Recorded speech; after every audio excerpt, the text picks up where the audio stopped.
नमस्कार मित्रों, कथानिधि चैनल पर आपका बहुत बहुत स्वागत है। आज की हमारी कहानी है एक ऐसी बहू की जिसने गर्भवती होने का नाटक किया और ससुर और पति के जाने के बाद सास को नौकरानी की तरह ट्रीट करने लगी। उसका हश्र क्या होता है, आइए कहानी में सुनेंगे। कहानी लिखी हुई है अनजान की। तो चलिए कहानी शुरू करते हैं। ओ बुढ़िया, वहां बैठी बैठे क्या अचार डाल रही है? जरा हाथ हिलाने का मन नहीं करता? बस बैठे बैठे ठूसने को देते रहो। शर्म नाम की चीज नहीं है। लता गुस्से में बड़बड़ाती हुई बोली तो उसकी सास प्रेमलता जी, जो कि बाहर आंगन में बैठी सब्जी काट रही थी, वे बोली, बेटी मैं तो सब्जी की तैयारी कर रही हूँ, तुम बताओ अगर तुम्हें कुछ काम हो तो। काम हो तो ऐसे पूछ रही हो जैसे आंखें भी बिल्कुल फूट गई है। दिखता नहीं है अभी वो बच्चे यहाँ से खेल कर गए हैं। कितना गंदा हो गया है। जरा जल्दी जल्दी हाथ चलाया करो। कितना धीरे धीरे काम करती हो। बहू ने झिझराते हुए अपनी सास से कहा। वे बेचारी जल्दी से सब्जी काट कर अंदर आई और साफ सफाई करने लग गई। बहू ने भी बिल्कुल हद ही कर दी। अब तो यह उसका रोज रोज का ड्रामा हो गया था। जब जब उसके ससुर जी शहर चले जाते तब तब वह अपनी सास पर ऐसे ही हुक्म चलाया करती। और प्रेमलता जी, उन्होंने शुरू शुरू में तो कोशिश की थी कि वह अपनी बहू की जबान पर लगाम लगाए, पर उनकी बहू ने जो तमाशा खड़ा किया। दरअसल जब उनकी बहू शादी के बाद उनके घर में आई थी तब शुरू शुरू में वह बहुत ही सीधी लग रही थी। प्रेमलता जी अपनी बहू के साथ बहुत अच्छा व्यवहार करती थी। उन्होंने कभी भी अपनी बहू के साथ कोई दुर्व्यवहार नहीं किया, ना ही उसे कभी नीचा दिखाने की कोशिश की। उन्होंने यही सोचकर एक गरीब घर की कन्या ब्याही थी कि गांव की लड़कियां बड़ी सीधी सादी होती है, फिर उन्हें घरेलू लड़की ही तो चाहिए थी, क्योंकि उनके पति और उनका बेटा दोनों ही अच्छा कमाते थे। घर में पैसों की तो कोई कमी थी नहीं, भगवान का दिया हुआ भी सब कुछ था। इसलिए प्रेमलता जी चाहती थी कि उनके परिवार में एक घरेलू और संस्कारी लड़की आए, जो कि उनके परिवार को हमेशा जोड़ कर रखे, तोड़े नहीं, जिसमें लोगों को अपना बनाने की भावना हो। बस यही सब सोचकर उन्होंने एक गरीब घर की लड़की ब्याही थी। लेकिन फिर भी उन्होंने अपनी बहू के साथ कभी ऐसा दुर्व्यवहार नहीं किया जिससे उसे ऐसा महसूस हो कि वह किसी छोटे घर से या गरीब घर से आई है। उन्होंने अपनी बहू को हर सुख सुविधा दी। शादी के पहले जब उसे देखने गए थे तो उनका घर तो कच्चा बना हुआ था, जहाँ बाथरूम की भी सुविधा नहीं थी। एक छोटा सा कच्चा कमरा था और बाहर चार डंडों पर कपड़े लटकाकर बाथरूम बनाया हुआ था। प्रेमलता जी उनकी गरीबी और उनके हालातों को देखते हुए हमेशा यही सोचती थी कि वह किसी भी कीमत पर अपनी बहू को कभी किसी चीज की कमी महसूस नहीं होने देंगी। उसने अपने मायके में कभी कोई सुख नहीं देखा, लेकिन अपने ससुराल में तो वह हर सुख देखेगी। प्रेमलता जी उसे अपने बेटे ही मानकर उससे व्यवहार करती थी। यहाँ तक कि उन्होंने उससे कहा कि वह केवल सिर पर कपड़ा रखकर घूम सकती है, सिर ढकने या मुंह ढकने की जरूरत नहीं है। और उनके घर में ऐसी कोई पाबंदी नहीं थी कि सास बहू से बातें साझा न करे, या बहू अपने ससुर से बातें ना कर सके, या फिर बहू सबसे अंत में ही खाना खाए। उन्होंने अपनी बहू पर इस तरह की कोई पाबंदी नहीं लगाई थी। धीरे धीरे समय बीतने लगा और लता अपनी चालाकियां दिखाने लगी। कई बार वह बीमारी का बहाना करके लेट जाती, और जब प्रेमलता जी काम करके उठ जाती तो उठकर बाजार घूमने चली जाती। अपने घर वालों से फोन पर बातें किया करती रहती। प्रेमलता जी ने शुरू शुरू में उसे कुछ नहीं कहा। सोचा अभी नई नई आई है, इसे थोड़ा वक्त चाहिए, मायके के लोगों की याद भी आती होगी, हम लोगों को अपना समझने में इसे थोड़ा वक्त तो लगेगा ही। अचानक से ही किसी और के घर में जाकर सबको अपना बनाने में थोड़ा तो समय लगता ही है। और यह बात प्रेमलता जी अच्छे से जानती थी। इसलिए उन्होंने बहू पर दबाव बनाने के बजाय उसे प्यार से समझाना जरूरी समझा, और समझाया भी। लेकिन शादी के बाद लता के रंग ढंग बिल्कुल बदल गए। उसे केवल घूमना फिरना ही भाता था। अधिकतर वह बाहर की चीज खाना पसंद करती। कभी घर के बाहर से जाते हुए कोई चीज खरीद ली, तो कभी बाजार जाकर खाना बाहर ही खा आती थी। जब कुछ दिन बीत गए और ऐसा ही चलता रहा, तो प्रेमलता जी ने, बहू ये रोज रोज बाहर का खाना तुम्हारी सेहत के लिए अच्छा नहीं होगा। अगर तुम्हारा मन हुआ करे तो मुझे बता दिया करो कि तुम्हें क्या खाना है, मैं घर पर ही कुछ अच्छा सा बना दिया करूंगी। वह तुम्हारी सेहत के लिए भी अच्छा रहेगा और तुम्हारा जो जी करेगा तुम वह खा भी सकोगी मन भर के घर पर। बस इतनी सी बात का लता ने बतंगड़ बना लिया और अपने पति कमलेश को फोन करके बोली, तुम्हारी माँ को मेरे खाने से भी परेशानी है, तो मुझे अपने साथ शहर ले चलो। अब मैं यहाँ नहीं रह सकती। तुम्हारी माँ मुझे खाने पर भी तो रोकती टोकती है। अब क्या आप इतना भी नहीं कमाते कि मैं अपने मन का खा सकूं? कमलेश बोला, देखो लता, मैं अपनी माँ को बहुत अच्छे से जानता हूँ। उन्होंने तुमसे जो कुछ भी कहा होगा उसका मतलब कुछ और रहा होगा और तुम्हें समझने में कोई गलतफहमी हुई है। मैं माँ से बात करता हूँ, तुम परेशान मत हो। कमलेश ने प्रेमलता जी से बात की तो प्रेमलता जी ने उसे सब कुछ सही से बता दिया। कोई बात नहीं माँ, कमलेश बोला, इसे समझने में फेर हो गया था, इसलिए नहीं समझ पाई। आप परेशान मत होइए, मैं बता दूंगा वो बाहर का खाना ज्यादा न खाया करे। यह बात जैसे तैसे शांत हुई थी। प्रेमलता जी ने नोटिस किया कि लता रोज रोज अपने पड़ोसनों के साथ बाहर घूमने जाती है और उसने इतनी साड़ियां इकट्ठी कर ली है कि वह उन सबको पहन भी नहीं पाती। एक दिन लता फिर से अपनी पड़ोसन के साथ बाजार जाने के लिए निकल गई और बाजार से 5-6 साड़ियां ले आई।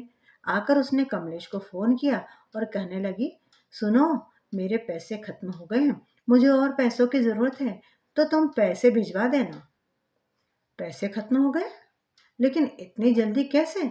मैंने तुम्हें अभी 15 दिन पहले ही तो 20,000 रुपए दिए थे, कमलेश बोला।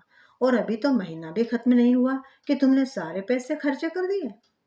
तुम तो ऐसे कह रहे हो जैसे तुमने मुझे लाखों रुपए दिए थे। अरे 20,000 ही तो दिए थे, लता चिढ़कर बोली। एक बार बाजार में घूमने निकल जाओ तो यूं खर्च हो जाते। बस थोड़ा सा सामान और चाहिए था, इसीलिए कह रही हूँ, पैसे भेज देना। लता कमलेश से बरामदे में बैठकर बातें कर रही थी। उस समय प्रेमलता जी किचन में काम कर रही थी। उन्हें सारी बातें सुनाई पड़ गई। तब वे उससे बोली, बहू तुम्हारे पास पहले से तो इतनी सारी साड़ियां हैं, जब तुम्हें पता था कि इस महीने वैसे भी थोड़ा हाथ खींच कर खर्च करना है क्योंकि पिछले महीने खर्च कुछ ज्यादा हो गया था, तो तुम्हें इतनी सारी साड़ियां खरीदने की भला क्या जरूरत है? अभी तो कोई तीज त्योहार भी नहीं है, ना ही कहीं शादियां हैं। तुम्हारे पास अब भी 5-6 साड़ियां तो नई नई रखी होंगी। फिर ऐसे में इतने कपड़ों का तुम क्या करोगी? कितने कपड़े तो तुम्हारे ऐसे ही पड़े हैं जिन्हें तुम पहनती भी नहीं हो, या कहो कि जिन्हें तुमने बस एक बार पहनकर छोड़ दिया है। बेटे, यह सब पैसे की बर्बादी ही है। कपड़े का काम होता है इंसान का तन ढकना। लेकिन चलो, मान लिया कि तुम्हें कपड़े खरीदने का शौक है, इसका मतलब यह तो नहीं कि तुम रोज रोज दुकान पर जाकर नए नए कपड़े खरीदने लगो। प्रेमलता जी ने इतना कहा और बस। लता भड़क पड़ी, चिल्लाती हुई बोली, तुम्हारी जेब से जा रहे हैं क्या पैसे? मेरा पति कमाता है, जितना चाहो उतना उड़ाओ, तुम पर क्या जोर पड़ रहा है? जब मेरे पति को कोई परेशानी नहीं तो तुम इतना हुक्म चलाने वाली होती कौन हो? अपनी हद में रहा करो, मेरे मामले में टांग मत अड़ाया करो। मेरा जो मन आएगा मैं वही करूंगी। वह फिर से कमलेश को फोन करके बोली, मुझे नहीं पता कमलेश कि तुम क्या करोगे क्या नहीं, बस कल सुबह तुम यहाँ आ जाओ, मुझे तुमसे कुछ जरूरी बात करनी है। अगली सुबह कमलेश जैसे तैसे करके बड़ी मुश्किलें उठाता हुआ आ गया। उसे लगा था कि शायद घर पर कोई इमरजेंसी आ गई है, कोई बीमार पड़ गया है, इसलिए आना जरूरी है, और वह दौड़ा चला आया। आकर उसने देखा कि सब कुछ नॉर्मल है, तो उसने लता से पूछा, लता, तुमने मुझे इस तरह फोन करके क्यों बुलाया? ना तो मेरे पास छुट्टी थी और मुझे फालतू का पैसा के किराए में लगा कर आया हूँ। लता शिकायत करने लगी, देखो कमलेश, मैं इस घर में नहीं रह सकती जहाँ हर बात के लिए रोक टोक की जाती। क्या खाना है, क्या पहनना है, सब कुछ उनके हिसाब से करो। अरे मेरा भी तो कोई मन है। अब ऐसा तो नहीं कि मैं अपने मन का खा भी नहीं सकती, ना पहन सकती, ना कहीं जा सकती हूँ। तुम्हारी माँ को यह सब पैसे की बर्बादी करना लगता है। अगर मैं इतनी ही बुरी हूं तो क्यों की मुझसे शादी? कमलेश की एक भी बात सुने बिना लता बस बोले जा रही थी। दरवाजे पर सामान लिए कमलेश खड़ा रहा। अभी वह अंदर तक नहीं आया था। लता ने उसे अंदर आने तक नहीं दिया और बस अपनी शिकायतों का पिटारा खोल कर रख दिया। कमलेश बोला, ओफो लता, तुमने तो बिल्कुल हद कर दी। इतनी सी बात के लिए तुमने मुझे इतनी दूर इमरजेंसी में बुला लिया। मुझे लगा कि घर पर कोई परेशानी हो गई है, इसलिए मैं दौड़ा दौड़ा आ चला आया, और तुम हो कि इतनी सी बातों के लिए मेरा काम छुड़वा रही हो। और फिर बात रही यहाँ से बाहर जाने की, तो फिर तो एक बात बताओ, ऐसा तो नहीं है कि मैं हमेशा शहर रहता हूँ, हर हफ्ते तो घर आता ही हूँ, तो शहर जाने की जिद क्यों लगा रखी है? और मैं जब भी आता हूँ तभी देखता हूँ कि तुम तो कभी कुछ करती नहीं। किचन का सारा काम भी माँ ही संभालती, और घर का बाकी सारे काम भी। ऐसे में अगर माँ ने तुमसे कुछ कहा भी तो तुम थोड़ा चुप नहीं लगा सकती? अरे वह हमारी बड़ी है, अगर दो बात कह भी देगी तो कौन सी आफत आ गई? और फिर ऐसा तो नहीं है कि तुम जो भी कर रही हो बिल्कुल सही कर रही हो, और माँ जो कर रही है, कह रही है या कर रही है, गलत है। लता ने फोन करके अपने ससुर जी को भी बुला लिया था, इसलिए लता के ससुर और प्रेमलता जी के पति अर्थात प्रेमलता जी के पति मानवेंद्र जी भी दरवाजे पर आ पहुंचे थे, और अंदर आते हुए बोले, अरे भाई क्या हुआ?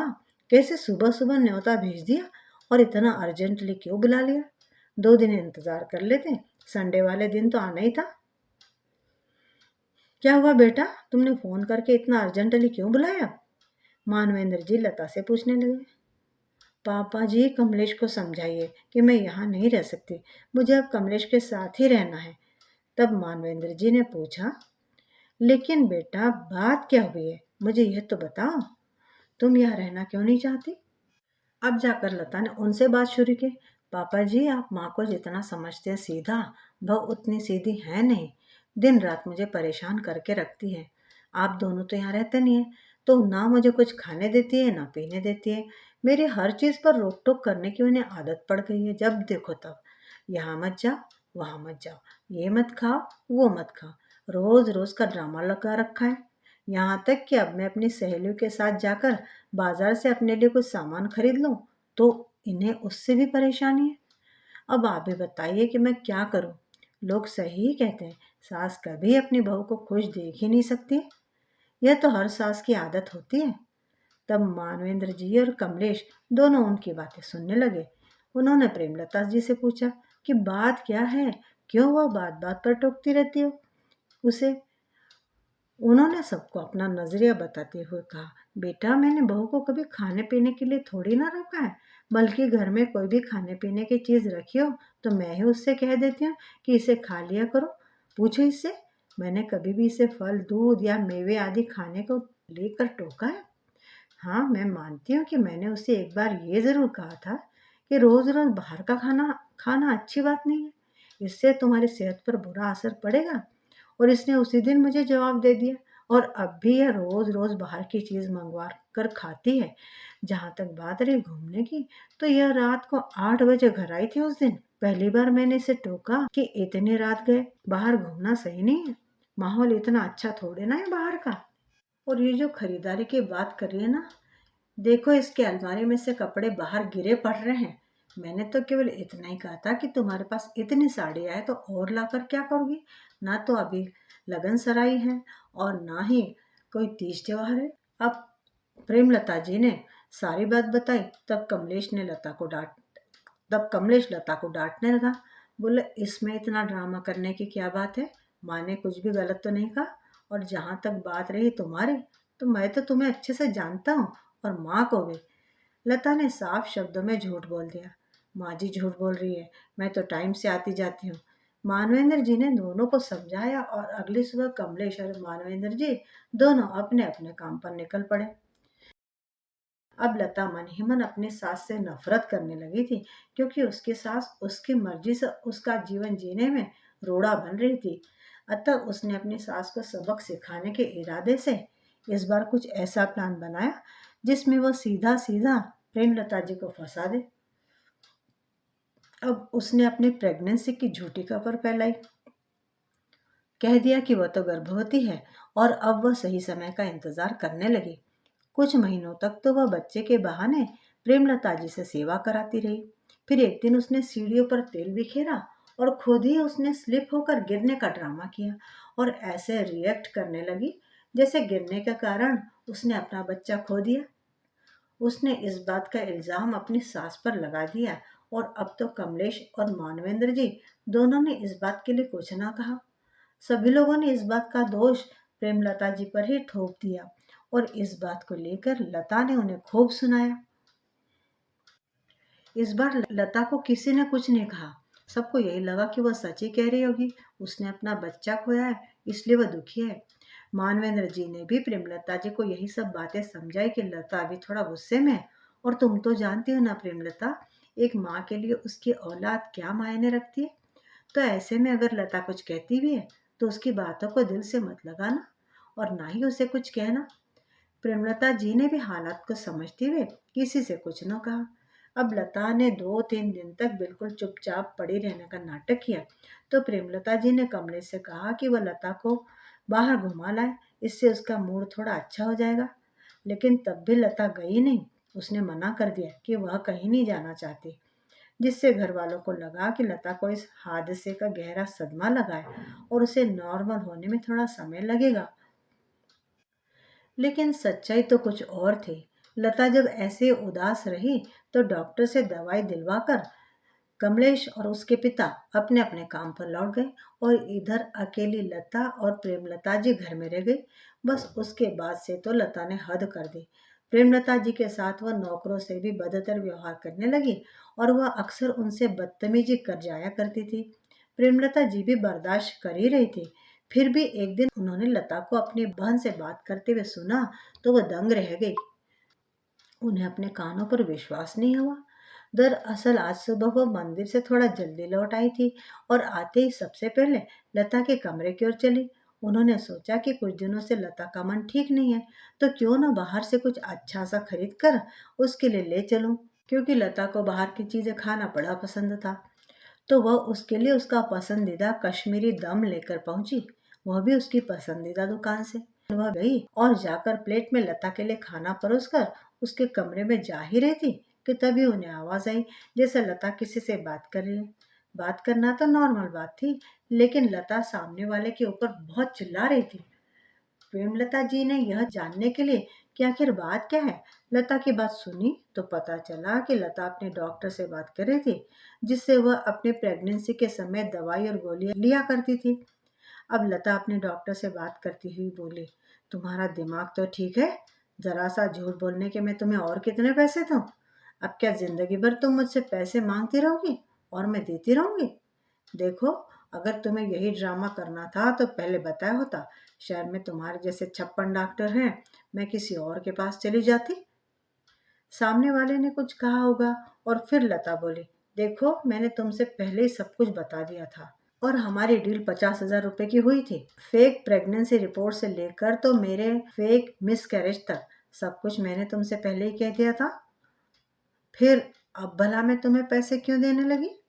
फोन रखो और आज के बाद मेरा दिमाग मत खाना, समझी तुम? यह कहकर लता ने फोन काट दिया। अब प्रेमलता जी ने जब इतना सब सुना तो उन्हें काफी कुछ समझ में आ गया कि लता ने शायद झूठ मूठ के ही प्रेगनेंसी का नाटक किया था और बच्चा गिरने का भी झूठ मूठ ही बोल दिया था। ये सब सुनकर उन्हें लता पर बहुत गुस्सा आया, क्योंकि लता ने सबकी भावनाओं के साथ खिलवाड़ किया था। उसने जिस दिन से यह झूठी खबर फैलाई थी कि उनके घर में नन्हा मेहमान आने वाला है, तो प्रेमलता जी ने अपने घर में आने वाले नन्हे मेहमान के लिए छोटे छोटे कपड़े बनाना भी शुरू कर दिया था। और कमलेश, वह तो बीते 4-5 महीनों से अपने आने वाले बच्चे के बारे में सोच सोच कर कितना खुश था, और लता ने इतना बड़ा झूठ बोलने से पहले एक बार भी नहीं सोचा। अपने मतलब के लिए उसने सबको दुख दिया। अब जब प्रेमलता जी ने सब कुछ अपने कानों से सुन लिया तो वह पहली बार इतने गुस्से में लता पर चिल्लाने लगी कि लता, यह तुम किससे बात कर रही थी और किसे पैसे दे रही थी और किस बात के पैसे? आखिर ऐसा कौन सा झूठ बोला तुमने जिसे छुपाने के लिए तुम्हें पैसे देने पड़ रहे हैं? अपने मुंह से सच सच बताती हो या फिर? लता हाथ बढ़ाते हुए बोली, कुछ नहीं मम्मी जी, टेलर का फ़ोन था, मैंने अपने कपड़े सिलने के लिए दिए थे, तो वह उन्हीं के पैसे मांग रहा था। प्रेमलता जी तिरछी नज़रों से लता की तरफ घूरती हुई बोली, अच्छा, टेलर तुमसे पैसे मांग रहा था, सिलाई के पैसे, और वह भी पूरे 50,000 रुपये? ऐसा क्या सिलवा लिया लता तुमने, जो तुम्हें टेलर को इतने पैसे देने पड़ रहे? लता यह सुनते ही घबरा गई और हड़बड़ाती हुई बोली, मम्मी जी मुझसे गलती हो गई, मुझे माफ़ कर दीजिए, मैं आपके हाथ जोड़ती हूँ, आपके पैर पड़ती हूँ, प्लीज़ मुझे माफ़ कीजिए। मैंने यह सब आप सबका प्यार पाने के लिए तो किया था, मेरा इरादा आप सबको दुख पहुंचाने का थोड़े ही ना था। प्लीज़ मुझे माफ़ कर दीजिए मम्मी जी। इस पर प्रेमलता जी बोली, हम सबका प्यार पाने के लिए तुम्हें यह ड्रामा करना पड़ा, पर क्यों? लता, हम सब तो तुमसे वैसे ही बहुत प्यार करते थे और करते हैं, आखिर तुम्हारे अलावा हमारा है ही कौन? तुम्हारे लिए तो हम खुद ही इतना सोचते हैं, और तुमने इतना बड़ा झूठ बोलने से पहले एक बार भी हमारी भावनाओं के बारे में नहीं सोचा कि जब सच का पता चलेगा तो हम पर क्या बीतेगी? जब तुम्हारा यह सच कमलेश और मानवेंद्र जी को पता चलेगा तब उनका क्या हाल होगा? कमलेश, वह तो बेचारा टूट ही जाएगा। क्या तुम्हें नहीं पता लगा कि वह बच्चे के आने की खबर सुनकर कितना खुश था? वह बेचारा दिन रात बच्चे के आने की दुआएं मांग रहा था, और तुमने, छी, छी छी, कितनी घटिया हरकत की है लता तुमने, कितनी ओछी हरकत, ऐसी हरकत करने के बारे में तुमने सोचा भी कैसे? अब लता को लगा कि उसके पास और कोई रास्ता नहीं बचने का, तो वह प्रेमलता जी के पैरों में गिर पड़ी और उनसे माफी मांगने लगी। माँ जी, मुझे माफ कर दीजिए, मैं आपके पैर पड़ती हूँ, प्लीज मुझे माफ कर दीजिए, मुझसे बहुत बड़ी गलती हो गई, मैंने बहुत बड़े नासमझी की, आज के बाद ऐसा कभी कुछ नहीं करूंगी जिससे आपको या कमलेश को या बाबूजी को दुख पहुंचे। प्लीज इस बारे में कमलेश को कुछ मत कहिएगा, वरना वह बिल्कुल टूट जाएंगे। और यह तो आप भी नहीं चाहेंगे ना कि आप किसी भी पुरानी बात के कारण कमलेश की तबीयत खराब हो या वह ज्यादा तनाव में रहे। मैं आपके हाथ जोड़ती हूँ, प्लीज किसी को इस बारे में कुछ मत बताइएगा। वैसे भी जो हो चुका है उसे बदला तो नहीं जा सकता, लेकिन मैं आपसे वादा करती हूँ कि मैं आगे से ऐसा कभी कुछ नहीं करूँगी।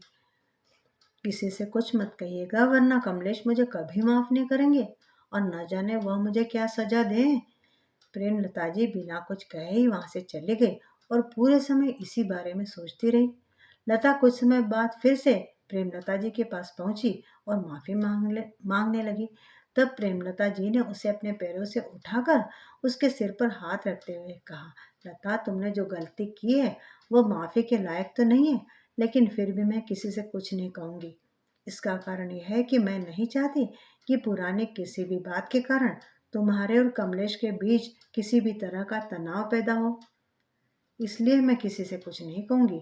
पर उम्मीद करती हूँ आगे से तुम ऐसा कुछ नहीं करोगी जिससे तुम्हारे और कमलेश के रिश्ते पर कोई असर पड़े। लता ने हाथ जोड़कर प्रेमलता जी को धन्यवाद दिया और कमरे से चली गई।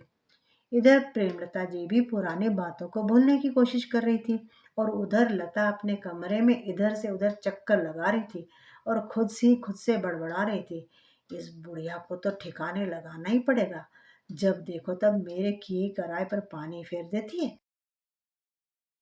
जैसे ही अगला रविवार आया तो कमलेश और मानवेंद्र जी दोनों अपने घर आ गए। आज लता अपनी सहेलियों के साथ बहुत दिनों बाद बाजार निकली थी, इसलिए घर पर कमलेश, मानवेंद्र जी और प्रेमलता जी ही थे। कमलेश ने इस बार सोचा था कि जब वह घर जाएगा तो अपने घर में एक दो जगह पर सीसीटीवी कैमरा लगवा देगा, क्योंकि शहर में चोरी डकैती जैसी घटनाएं बहुत बढ़ रही थी और गांव में भी एक दो लोगों के यहाँ चोरी हो गई थी, इसलिए कमलेश ने घर में सीसीटीवी कैमरे लगवा दिए।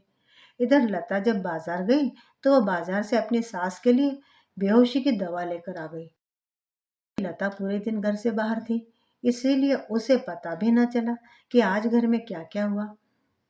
जब वो बाजार से आई तो जाकर अपने कमरे में आराम करने चली गई। प्रेमलता जी बेचारी शाम के काम में लगी हुई थी। कमलेश ने भी उनकी मदद की और कमरे में जाकर उसने लता से कहा, लता, तुम हर वक्त अपने कमरे में पड़ी रहती हो, माँ की जरा सी मदद नहीं कर सकती? वे हर वक्त काम में लगी रहती है। अब उनकी कोई उम्र है क्या काम करने की? अरे जब घर में बहू आ जाए तो सास को तो वैसे भी काम नहीं करना चाहिए। तुम घर में हो तो कम से कम इस बात का तो ध्यान रखा करो कि माँ को थोड़ा आराम मिले। मैं ये नहीं कहता कि सारा काम तुम ही करो, पर ऐसा भी तो नहीं होना चाहिए जैसा तुम करती हो। पता नहीं तुम्हें कब समझ आएगी। मैं तो तुम्हें समझा समझा कर थक गया हूँ। अब चलो, खाना बना दिया माँ ने, चलकर खा लो। कमलेश लता को बुलाकर नीचे आया और सब लोगों के साथ बैठकर खाना खाया। खाना खाकर सब लोगों ने आपस में बैठकर बातें की और फिर सब अपने अपने कमरों में सोने के लिए चले गए। अगली सुबह कमलेश और मानवेंद्र जी दोनों फिर अपने अपने कामों पर निकल गए। अब घर में लता और प्रेमलता जी दोनों ही थी। लता ने सोचा कि इससे अच्छा मौका मुझे फिर नहीं मिलेगा।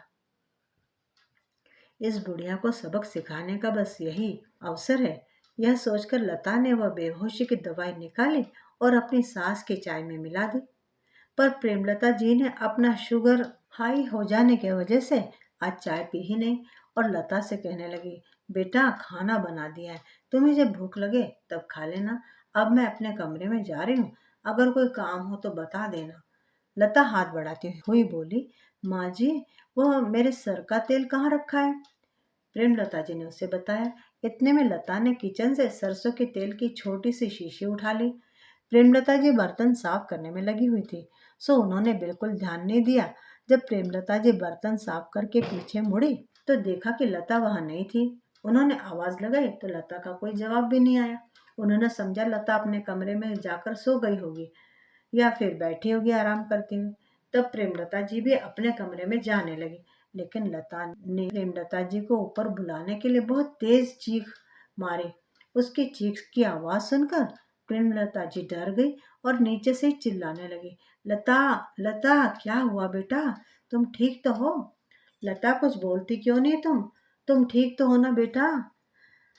घबराहट में प्रेमलता जी सीढ़ियों से ऊपर जाने लगी और तभी ऊपर की तीसरी सीढ़ी से उनका पैर फिसल गया और अचानक ऊपर से नीचे गिरी।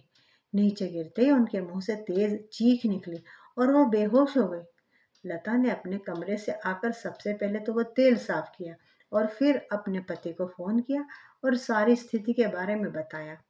कमलेश जल्दी से अपने घर पहुंचा और अपनी माँ को लेकर अस्पताल गया। लता घर पर ही थी।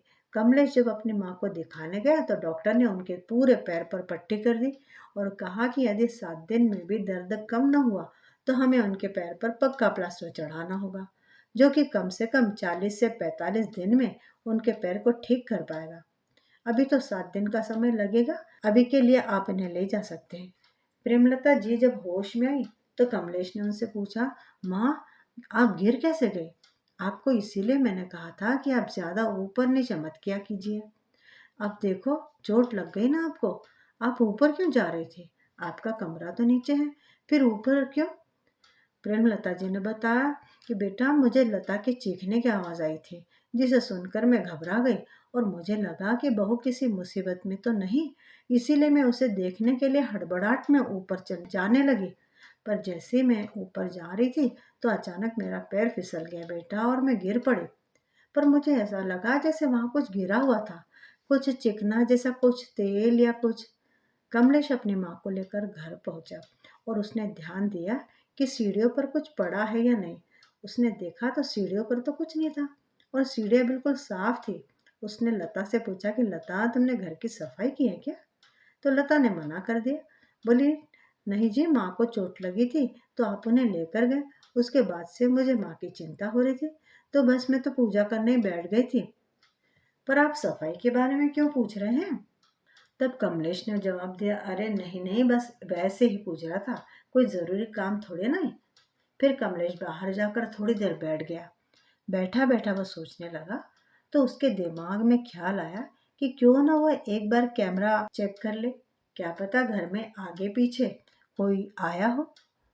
यह सोचकर वह कैमरा चेक करने लगा तो कैमरे में जो दिखाई दिया उस पर उसे खुद को ही यकीन नहीं हुआ। कैमरे का दृश्य देखकर वो चकरा गया। दरअसल कैमरे में उसने देखा कि लता किचन से दौड़कर आई और सीढ़ियों पर तेल गिराकर ऊपर अपने कमरे में चली गई और कमरे में जाने के बाद वह तब तक इंतजार करती रही जब तक प्रेमलता जी ने उसे आवाज न दी। प्रेमलता जी ने जैसे ही उसे आवाज दी, उसके बाद लता की चीख आई और लता की चीख सुनने के बाद प्रेमलता जी ऊपर की ओर दौड़ी, जिससे सीढ़ियों पर फैले हुए तेल पर पैर पड़ने से वह फिसल कर नीचे गिर पड़ी। तेल बिल्कुल ऊपर की सीढ़ी पर था, बिल्कुल ऊपर से तीसरी सीढ़ी पर, यानी प्रेमलता जी को गंभीर चोट भी लग सकती थी। या फिर लता का इरादा शायद वही था, पर ऐसा हुआ नहीं। कमलेश यह सब देखकर अपना आपा खो बैठा और वह गुस्से में दंदनाता हुआ अंदर गया। अपने कमरे में जाकर उसने बिना कुछ कहे और बिना कुछ सोचे लता को अपनी ओर खींचा और उसके गाल पर 2-3 थप्पड़ जड़ दिए। थप्पड़ लगने से लता जमीन पर जा गिरी। तब कमलेश जोर जोर से चिल्लाता हुआ बोला, बेशर्म, निर्लज, इतनी बेशर्म है तू। मेरी माँ ने तेरे लिए क्या कुछ नहीं किया, लेकिन तूने एक बार भी उनके बारे में नहीं सोचा। मेरी माँ ने तेरी खुशी के बारे में हमेशा सोचा और तूने उनकी जान लेनी चाहिए। क्यों? क्या चाहती थी तू? कि मेरी माँ सीढ़ियों से गिरकर मर जाए और फिर तू अपनी मनमर्जी करे? यही चाहती थी ना? लता फिर से अनजान बनकर रोने का नाटक करती हुई बोली, आप ये क्या कह रहे हैं? मुझे तो कुछ भी समझ में नहीं आ रहा है और आपने बिना वजह मुझे मारा है। इतनी ही देर में मानवेंद्र जी भी वहां आ पहुंचे थे और आकर बोले, कमलेश, यह क्या बदतमीजी है? हमारे घर में औरतों के साथ ऐसा बर्ताव कभी किया हुआ तूने देखा है क्या? सारे संस्कार भूल चुका है क्या तू? आज पहली बार कमलेश अपने पिता के सामने तेज आवाज में बोला, हाँ भूल चुका हूँ, मैं सारे संस्कार भूल चुका हूँ। और ऐसे लोगों के सामने संस्कार और तमीज की बात ना ही की जाए तो अच्छा है पापा। आप नहीं जानते कि इसने क्या किया है। अगर आप जान जाएंगे ना तो आप भी शायद यही करेंगे जो मैं कर रहा हूँ। मानवेंद्र जी को कुछ समझ में नहीं आया। वो प्रश्नवाचक दृष्टि से कमलेश की ओर देखने लगे। आखिर उन्होंने पूछा, तुम कहना क्या चाहते हो? साफ साफ बताओ। कमलेश, पहेलियां मत बुझाओ। तब कमलेश बताने लगा कि पापा, आपको क्या लगता है कि माँ सीढ़ियों से अपने आप गिरी है?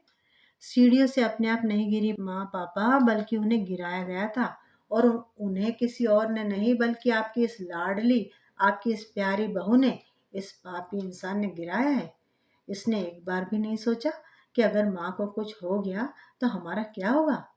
आप नहीं जानते पापा कि ये कितनी घटिया औरत है। लता जैसे ही खड़ी हुई, कमलेश ने एक बार फिर से लता को मारने की कोशिश की, पर मानवेंद्र जी ने उसका हाथ पकड़ लिया और बोले, कमलेश, इसने जो भी किया है तुम्हारी माँ के साथ किया है, तो इसके साथ जो भी करोगे अपनी माँ से पूछ कर ही करोगे कि इसे क्या सजा देनी है और क्या नहीं। इसका फैसला भी अब तुम्हारी माँ ही करेगी, तुम नहीं। ठीक है पापा, लेकिन अगर ऐसी बात है तो यह जिसकी दोषी है और फैसला वही करेगी तब भी। हाँ, फैसला तो मैं ही करूँगा, क्योंकि तब भी यह सबसे बड़ी दोषी अगर किसी की है तो मेरी और मेरी माँ की है। इसीलिए फैसला करने का अधिकार भी मुझे है पापा। आप नहीं जानते इसकी सच्चाई के बारे में। लता कमलेश की ओर देखे जा रही थी। आज वह बहुत डर रही थी। उसे डर था कि कमलेश को उसकी कौन सी सच्चाई पता चल गई।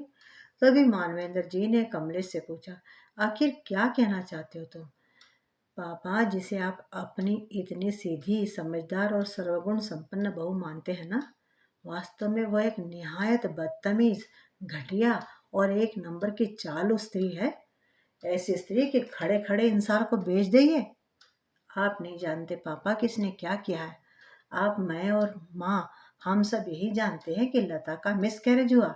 यहाँ तक कि मैंने और आपने आपने भी इसका दोषी माँ को मान लिया। और इसने इसने तो माँ को क्या कुछ नहीं कहा, और माँ ने भी, बेचारी ने, बिना कुछ कहे सारी बातें सुन ली इससे। इसने हमसे जो कुछ भी कहा वह सब कुछ झूठ था पापा। दरअसल कभी कोई बच्चा था ही नहीं इसके पेट में। इसने हम सबसे झूठा कहा कि यह माँ बनने वाली है। इसने हमारे सामने झूठी प्रेगनेंसी का नाटक किया, झूठ मूठ बोल दिया कि वो गर्भवती है, और फिर खुद ही गर्भपात का भी नाटक कर दिया, मिसकैरेज का नाटक भी किया, और उसका इल्जाम इसने माँ पर लगा दिया। यह सुनते ही तेजी से चौंकते हुए लता ने पलटकर कमलेश को देखा तो कमलेश बोला, क्यों? चौंक क्यों गई? कि मुझे कैसे पता चला? क्योंकि माँ को तो तुमने कसम दे दी थी कि वह किसी को कुछ नहीं बताएंगी। जब माँ तुम्हारे लिए बाजार से बाहर का खाना लाई थी तो उन्होंने मुझे बताने के लिए फ़ोन किया था कि आज वे तुम्हारी पसंद का खाना बाहर से लेकर आई है, जिससे शायद तुम्हें थोड़ी खुशी मिलेगी। और माँ ने मुझसे बातें करने के बाद फ़ोन स्विच ऑफ किए बिना ही छोड़ दिया था। मैं भी अपने काम में लग गया और मैंने फ़ोन पर ध्यान नहीं दिया। पर जब मैंने फ़ोन अपने कान पर लगाया तो मैंने वह सब कुछ सुना जो तुम माँ से कह रही थी, जब तुम माँ के आगे गिड़गिड़ा रही थी। और मेरी माँ ने मेरे परिवार को बचाने के लिए, तुम्हारे परिवार को बचाने के लिए इतनी बड़ी बात भी अपने बेटे से यानी कि मुझसे छिपा ली, ताकि तुम्हारी ज़िंदगी में कोई परेशानी ना आए। और तुमने मेरी माँ की ज़िंदगी को जहन्नुम बनाने में कोई कसर ना छोड़ी। बहुत बड़ी गलती हो गई हमसे जो यह सोच बैठे कि हम तुम्हें हर सुख सुविधा दे सकेंगे। वास्तव में तो तुम एक निहायत लालची और महत्वाकांक्षी लड़की हो, जिसकी किसी भी महत्वाकांक्षा को हम कभी पूरा नहीं कर सकते। इसलिए हमें माफ करो। कमलेश ने अपने दोनों हाथ नमस्कार की मुद्रा में माथे पर पटकते हुए कहा, और निकल जाओ इस घर से और दोबारा यहाँ लौटकर मत आना। गुस्से में कमलेश लता को उसके घर ले गया और वहीं छोड़ आया। लता फिर से अपने स्वर्ग जैसे घर को छोड़कर उस नर्क जैसी जिंदगी में वापस पहुंच चुकी थी, जहां उसके पास 2 वक्त का खाना भी नसीब में नहीं था। आज भी उसके परिवार की वही दशा थी।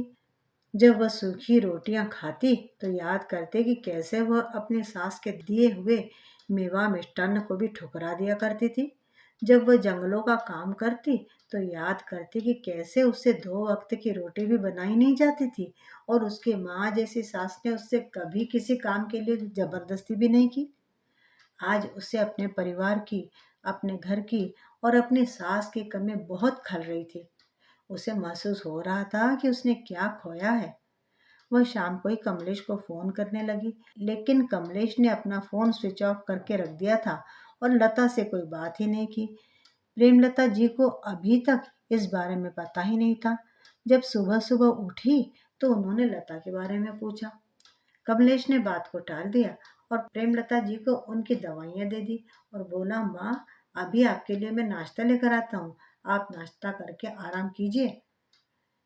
कमलेश अपनी माँ के लिए नाश्ता लेकर आया। अपने हाथों से उसने अपनी माँ को नाश्ता करवाया। प्रेमलता जी ने गौर किया कि जब भी वह लता की बात करती है तो कमलेश बात को टाल देता है।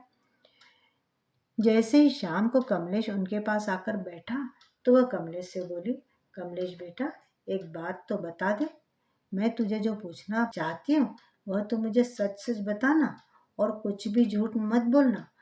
मुझे बता कि लता कहाँ है, वह दिखाई नहीं पड़ रही है। क्यों? अपनी माँ के बहुत बार पूछने पर आखिर कमलेश ने उन्हें सारा सच बता दिया। प्रेमलता जी को इस बात का पता चला तो उन्हें जोर का झटका ही लग गया, क्योंकि वह लता को बार बार माफ करने की कोशिश कर रही थी और लता बार बार उन्हें गलत साबित कर रही थी। ऐसे में वह अपने बेटे को समझाती भी तो क्या और कैसे। अब कमलेश ने लगभग महीने भर के लिए अपनी पत्नी को उसके मायके में छोड़ ही दिया था और महीने भर में ही लता की अकल ठिकाने भी आ गई। वो घुटनों पर गिरकर अपने सास से माफी मांगने को तैयार थी। बस कमलेश उसे वहां से ले आए। लता ने प्रेमलता जी से बात की और उन्हें मनाने की कोशिश की। प्रेमलता जी को तो आखिर उसने मना ही लिया और प्रेमलता जी के कहने पर ही कमलेश लता को उसके मायके उसे लेने पहुंचा। लता अब वापस अपने घर आ चुकी थी, पर अब यह लता पहले की तरह मतलबी और स्वार्थी नहीं थी। यह लता कुछ बदली बदली सी थी। दूसरों के प्रति द्वेष भावना जैसी चीज अब उसके मन में थी तो सही, लेकिन वह उस पर अमल नहीं करती थी। अपने आप को समझाती कि इस तरह का काम मुझे अब नहीं करना है। अब वह दूसरों से प्यार करने की ही कोशिश करती और रिश्तों को बांध कर रखने के लिए प्रयास करती। उसे अपनी गलती का एहसास हो गया था कि वह जिसको पा चुकी है वह कितने लोगों को नहीं मिल पाता, या फिर ऐसा परिवार पाने के लिए जाने कितने लोग तरसते हैं। उसके बाद सब कुछ ठीक हो गया और लता भी अपनी सास के साथ एक बेटी की तरह रहने लगी। धीरे धीरे कमलेश ने भी अपनी माँ के प्रति बदलता हुआ उसका व्यवहार देखा और उसे माफ कर दिया। तो मित्रों, उम्मीद करती हूँ कि सुबह का भूला शाम को घर आए तो उसे भूला नहीं कहते। इस कहावत को सच मानते हुए आप इस कहानी को देखेंगे और बताइए आपको कहानी कैसी लगी। कमेंट करके बताइएगा ज़रूर।